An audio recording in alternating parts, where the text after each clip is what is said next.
Hello friends, welcome back to my YouTube channel. तो आज हम लोग देखने जा रहे हैं दैनिक जीवन में विज्ञान के कुछ प्रश्न। तो हम लोग पिछले क्लास में बात कर चुके हैं, उसके थ्योरी समझ चुके हैं। अब आते हैं उसके क्वेश्चंस पर। क्वेश्चंस है, पहला क्वेश्चन कि प्राकृतिक रबर का एकलक होता है कौन सा? Neoprene, isoprene, terylene, orlon. तो इसका राइट आंसर है आइसोप्रीन। तो प्राकृतिक रबर जो रहता है एक विशेष प्रकार के पेड़ों से प्राप्त होता है, जिससे लैक्टेस नामक पदार्थ निकलता है जो रबर बनाने में उपयोगी होता है। अब अगला देख लेते हैं। अगला क्वेश्चन है, रदरफोर्ड के अल्फा कण प्रकीर्णन प्रयोग के परिणाम स्वरूप खोज किया गया किसका? प्रोटॉन का या परमाणु में नाभिक का? तो इसका राइट आंसर है परमाणु में नाभिक का।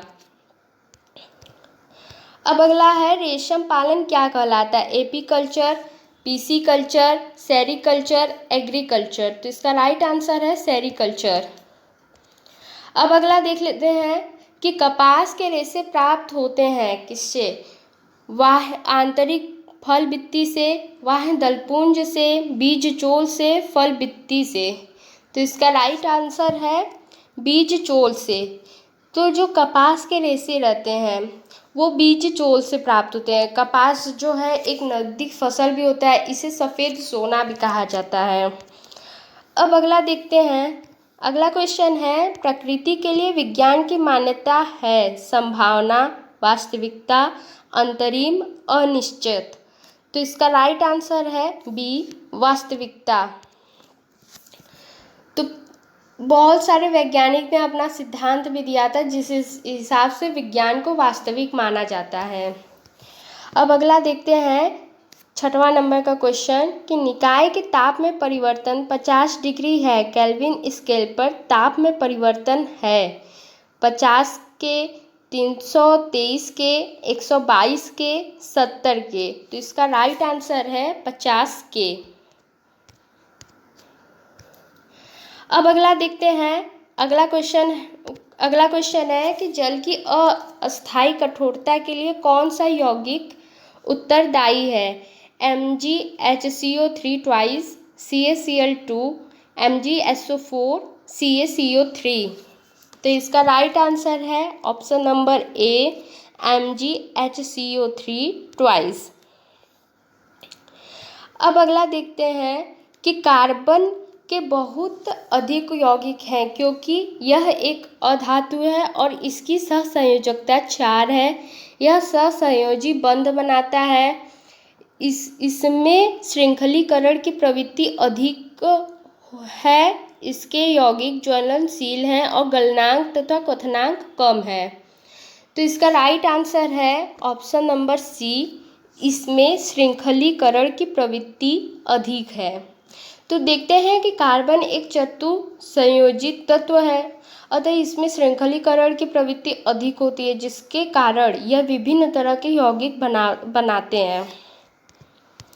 अब अगला है कि साबुन है निम्न श्रेणी वसा अम्लों के एल्कली धातुओं के लवण डोडेसिल बेंजीन सल्फोनेट, उच्च श्रेणी वसा अम्लों के एल्केलाइन धातुओं के लवण, उच्च श्रेणी वसा अम्लों के एल्कली धातुओं के लवण। तो इसमें से आप लोगों को आंसर चूज करना है कि कौन सा सही होना चाहिए। तो देख लेते हैं कि इसका ऑप्शन नंबर डी सही होगा, क्योंकि साबुन साधारण तथा उच्च वसी अम्लों के एल्कली धातुओं के लवण होते हैं। अब अगला देखते हैं। अगला क्वेश्चन है कि दैनिक जीवन के निम्नलिखित उदाहरण पढ़िए तथा उचित विकल्प का चयन कीजिए। तो ये सारे ऑप्शंस दिए गए हैं, तो उस हिसाब से आप लोगों को बताना है। तो क्या है, जब भोजन खराब होता है तो वो दुर्गंध उत्पन्न करता है।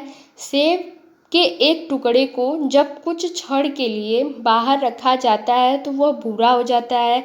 चींटी के काटने से उत्पन्न जलन को शांत करने के लिए कैलामीन का प्रयोग किया जाता है। तो अब कूट देख लेते हैं कि क्या क्या दिया है। कूट दिया ए तथा बी रासायनिक परिवर्तन प्रस्तुत करते हैं। सभी रासायनिक परिवर्तन है। बी एक भौतिक परिवर्तन है। ए तथा बी भौतिक परिवर्तन है। तो इसका राइट आंसर है बी सभी रासायनिक परिवर्तन है। जैसे देख लेते हैं कि सेब को काटने के कुछ देर पश्चात भूरा होना एंजाइमेटिक प्रक्रिया है जिनमें फिनोस का क्यूनोन में परिवर्तन होता है, और शेष जितने भी विकल्प हैं सब में रासायनिक क्रियाओं को दर्शाता है, इसलिए सभी क्या है, सभी रासायनिक परिवर्तन है। अब अगला क्वेश्चन देख लेते हैं कि नीचे दी गई धातुओं और अधातुओं का मिलान उनके उपयोगों से कीजिए। पहला है आयोडीन, मरकरी, एल्युमिनियम, क्लोरीन। तो इधर ऑप्शन देख लेते हैं जिसमें मिलाना है जल शोधन, घावों में, तापमापियों में, खाद्य पदार्थों की डिब्बाबंदी में। तो ये नीचे कूट दिया गया है, तो ये कूट आप लोग देख लीजिए। तो इसका कौन सा आंसर सही होना चाहिए तो वो आप लोगों को बताना है। आयोडीन का प्रयोग हम लोग कहाँ करते हैं? आयोडीन का अक्सर प्रयोग हम लोग करते हैं घावों पर, ठीक। अब मरकरी का देख लेते हैं। मरकरी का प्रयोग हम लोग तापमापियों में करते हैं, इसका 3 हो जाएगा। और एल्युमिनियम का प्रयोग हम लोग करते हैं खाद्य पदार्थों की डिब्बाबंदी में, और क्लोरीन का प्रयोग करते हैं हम लोग जल शोधन में। तो इस हिसाब से हम लोग ऑप्शन देख लेते हैं कौन सा सही होना चाहिए। इसका आंसर सही होना चाहिए ऑप्शन नंबर डी। कौन सा? ऑप्शन नंबर डी, ठीक। अब अगला देख लेते हैं। अगला क्वेश्चन है कि प्लास्टिक के सामान्य विशिष्ट गुण हैं टिकाऊ, विद्युत के सुचालक, अन्य अभिक्रियाशील। टिकाऊ, ऊष्मा के सुचालक, अन्य अभिक्रियाशील। ऊष्मा के सुचालक, वजन में हल्के, विद्युत के सुचालक। चौथा है टिकाऊ, वजन में हल्के, अनअभिक्रियाशील। तो इसका राइट आंसर होगा ऑप्शन नंबर डी, टिकाऊ, वजन में हल्के, अनअभिक्रियाशील। तो देखते हैं कि अच्छी प्लास्टिक के सामान्य गुण हैं प्लास्टिक किसी भी प्रकार की क्रिया न करे, वजन में हल्की होनी चाहिए, टिकाऊ होनी चाहिए, वगैरह वगैरह। तो ये सब होते हैं प्लास्टिक के सामान्य विशिष्ट गुण। अब अगला देखते हैं क्वेश्चन 13 कि सूची 1 में वैज्ञानिकों के नाम दिए गए हैं और सूची 2 में कुछ खोज दिए गए हैं। तो उस हिसाब से आप लोगों को देखना है। पहला है Alexander Flemings, Edward Jenner, Louis Pasteur और रॉबर्ट कोच। ये सब क्या है? खोजकर्ता हैं। और इधर खोज दिया है कि एंथ्रेक्स जीवाणु, कीड़वन, लैक्टोबैसिलस जीवाणु, पेनिसिलिन चेचक का कीड़ा। तो आप लोगों को बताना है कि इनमें कौन कौन सा सही होगा। तो देख लेते हैं अलेक्जेंडर फ्लेमिंग। तो ये क्या किए थे? ये पेनिसिलिन की खोज किए थे। तो पहला का 4 हो जाएगा। और एडवर्ड जेनर जो थे वो चेचक का टीका, मतलब कि 5वां इनका हो जाएगा। चेचक का टीका का खोज किए थे। और जो लुई पास्चर थे वो कीड़वन का खोज किए। अब रॉबर्ट कोच बचते हैं। तो रॉबर्ट कोच क्या थे? वो एंथ्रेक्स जीवाणु की खोज किए थे, ठीक। तो इस हिसाब से कौन सा आंसर सही होना चाहिए? तो ये इसका आंसर सही होगा ऑप्शन नंबर सी, ठीक। अब अगला क्वेश्चन देख लेते हैं कि उर्वरकों में उपलब्ध फसलों के लिए पोषक है नाइट्रोजन, फास्फोरस और आयरन। अगला है नाइट्रोजन, सोडियम और पोटेशियम। नाइट्रोजन, पोटेशियम और आयरन। नाइट्रोजन, फास्फोरस और पोटेशियम। तो आप लोगों को इसका आंसर से देना है कि कौन सा सही होना चाहिए। तो इसका राइट आंसर होगा option number D, nitrogen, phosphorus और पोटेशियम। तो उर्वरक जानते ही हैं कि उर्वरक वे रासायनिक पदार्थ होते हैं जो मृदा में डाले जाने पर पेड़ पौधों की वृद्धि के लिए आवश्यक तत्वों जैसे कि नाइट्रोजन, फास्फोरस, पोटेशियम इत्यादि की आपूर्ति कर मृदा को उपजाऊ बनाए रखता है, ठीक।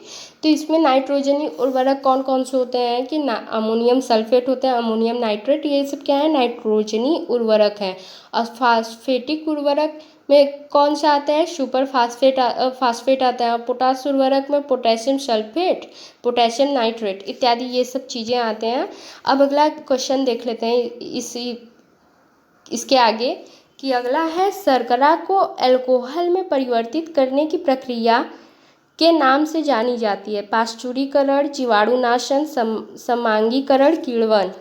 तो इसमें कौन सा सही होना चाहिए आप लोगों को ये बताना है। तो इसका राइट आंसर होगा ऑप्शन नंबर डी, कीड़वन।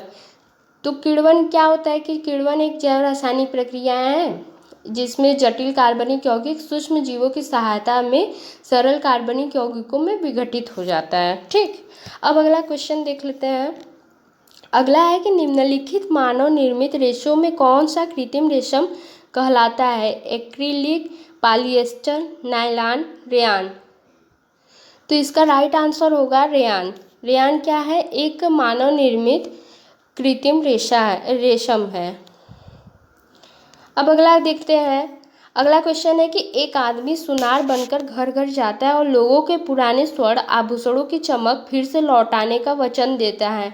उस पर विश्वास करके एक महिला अपनी सोने की चूड़ियाँ उसे देती है जिन्हें वो एक घोल में डालता है।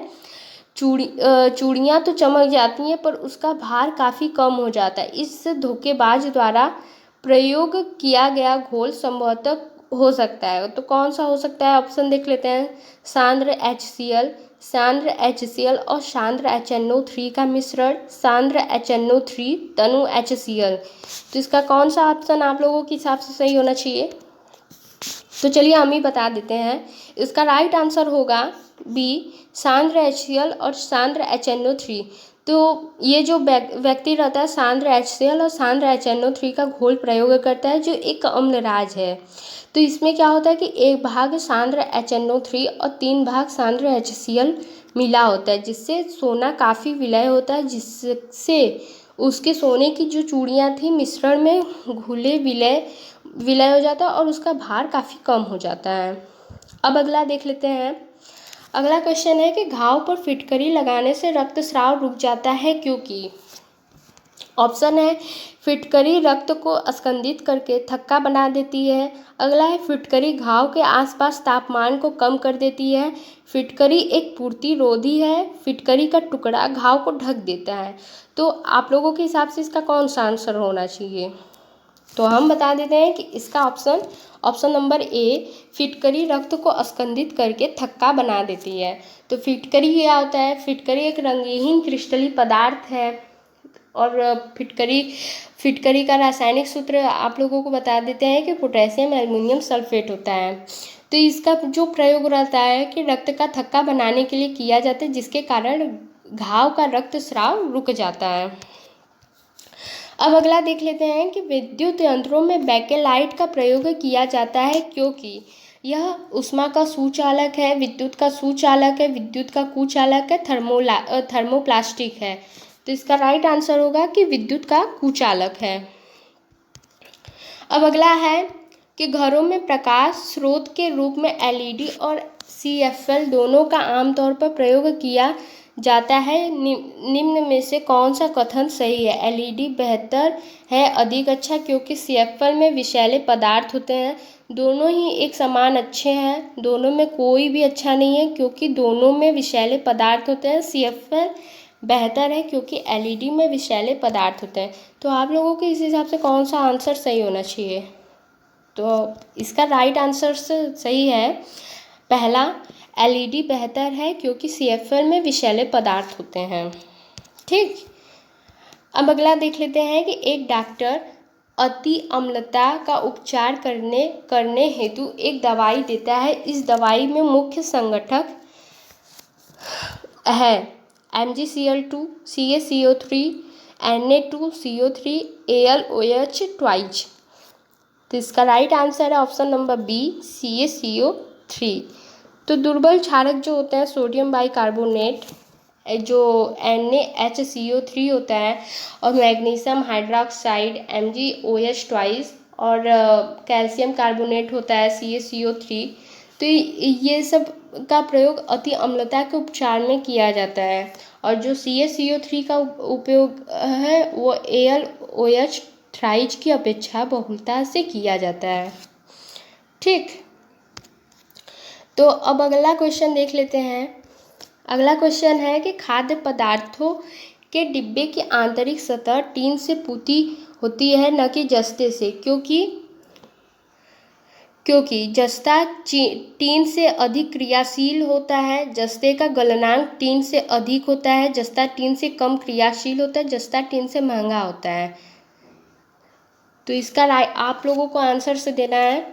तो इसका राइट आंसर है ऑप्शन नंबर ए, जस्ता चीन से अधिक क्रियाशील होता है। तो जस्ता टीन से अधिक क्रियाशील होता है तो साधारण सी बात है। तो इसमें जो खाने के डिब्बे की अंदरूनी सतह रहती हैं, टीन का लेपन किया जाता है, जिंक का नहीं।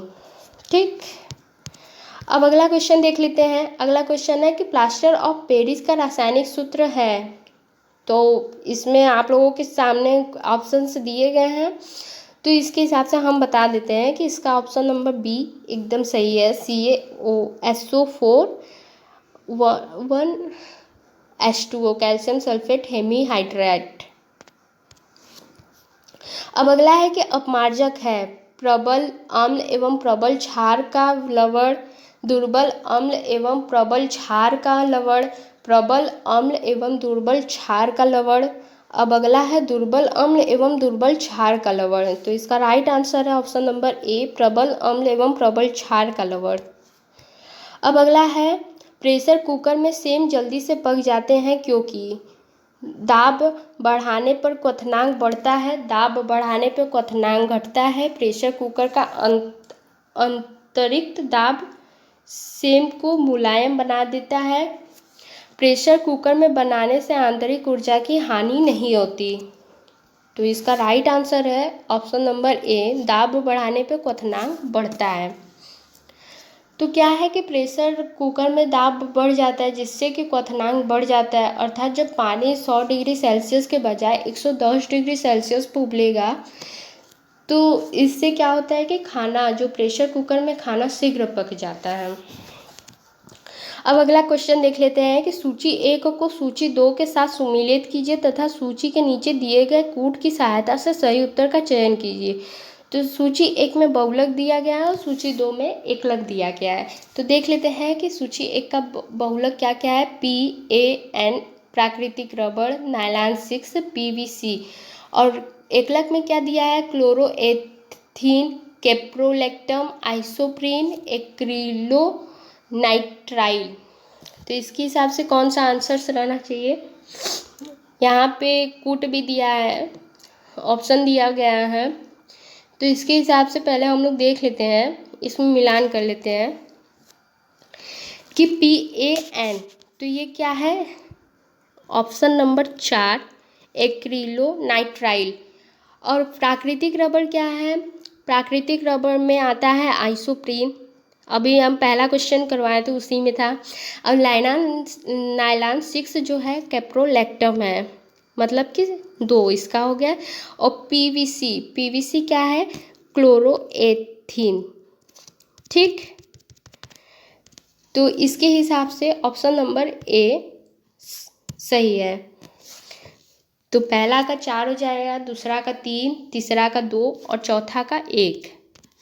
अब अगला क्वेश्चन देख लेते हैं कि जीवाणु को सर्वप्रथम किसने देखा। Antonie van Leeuwenhoek, Louis Pasteur, Robert Hooke, इनमें से कोई नहीं।